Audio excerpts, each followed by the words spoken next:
Doctor V Jayavardhan MBBS MD DM endocrinology. So వీరు ఉపాస్ super speciality hospital నందు తమ సేవలు అందిస్తూ ఉన్నారు.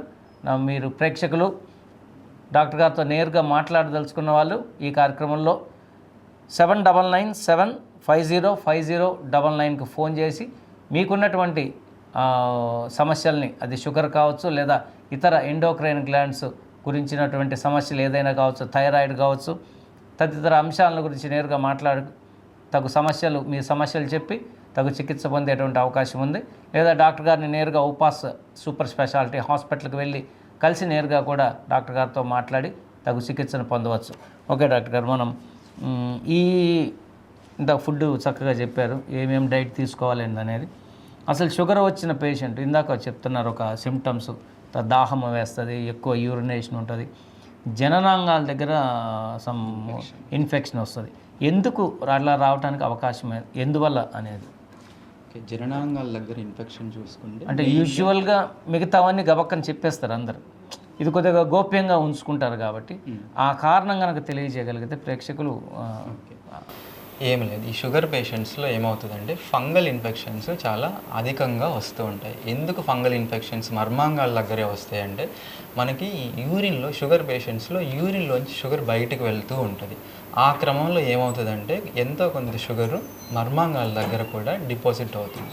అధికంగా షుగర్ ఉండడం వల్ల అక్కడే ఉన్న బ్యాక్టీరియా కానీ ఫంగస్ కానీ ఆ షుగర్ని యూటిలైజ్ చేసుకొని పెరగడం వల్ల అక్కడ జననేంద్రియాల దగ్గర ఇన్ఫెక్షన్ స్టార్ట్ అవుతుంది.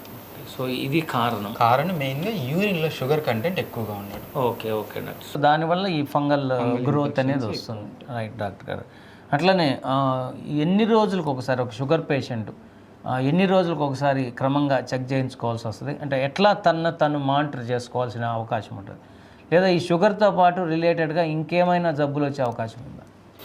తప్పకుండా. షుగర్ పేషెంట్స్ షుగర్ మానిటరింగ్ అనేది వాళ్ళ స్టేజ్ ఆఫ్ డయాబెటీస్, ఒకవేళ ఎన్ని సంవత్సరాల డయాబెటీస్ ఉంది, కొత్తగా డయాబెటీస్ వచ్చిన వాళ్ళు మంత్కి ఒకసారి fasting blood glucose, post prandial తిన్నాక 2 గంటలకు ఒకసారి బ్లడ్ గ్లూకోజ్ చూసుకుంటే సరిపోతుంది. ఇది కాకుండా మనకి 3 నెలల యావరేజ్ షుగర్ HbA1c టెస్ట్ అంటారు. అది షుగర్ బాగా కంట్రోల్లో ఉన్న వాళ్ళు సంవత్సరానికి 2 సార్లు చేయించుకోవచ్చు. లేదా షుగర్ కంట్రోల్లో లేని వాళ్ళు సంవత్సరానిలో 3-4 సార్లు కూడా చేయించుకోవచ్చు. దీనివల్ల మనకి షుగర్ కంట్రోల్లో ఉందా లేదా అని తెలుస్తుంది.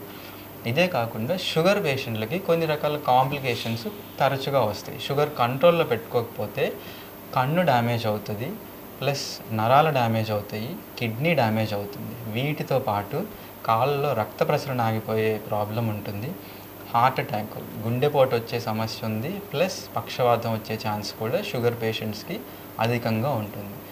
మెయిన్గా ఇవి రక్తనాళాల్లో అధికంగా ఉండే షుగర్ వల్ల వాటి బ్లడ్ వెజల్స్ డ్యామేజ్ అవడం వల్ల వస్తున్న కాంప్లికేషన్. నిజానికి చెప్పాలంటే షుగర్ వల్ల ఆల్మోస్ట్ ఎవ్రీ ఆర్గన్, మన శరీరంలో ఏ అవయవం ఉందో షుగర్ వల్ల డ్యామేజ్ అవుతూనే ఉంటుంది. కానీ మనం అతి ఇంపార్టెన్స్ ఇచ్చేది ఈ ఆర్గాన్స్కి మాత్రం. ఓకే.